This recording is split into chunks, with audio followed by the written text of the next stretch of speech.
Dito ako sa Lumi daw kami.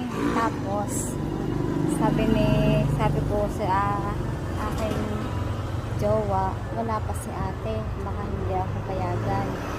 So nandun siya, malapit na ako. Ayan yan, ikikilo lang ako ng konti. Titignan natin yung reaction niya kasi hindi niya alam na ako ay nandito na.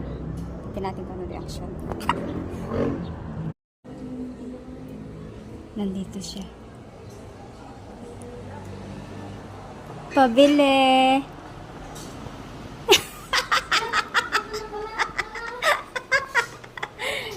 Yeah, dito na ako.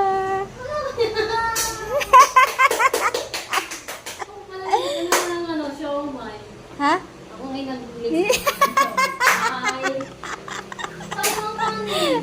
Bakit? Sinunog mo na naman.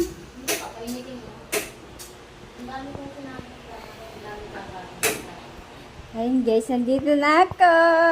Happy Father's Day!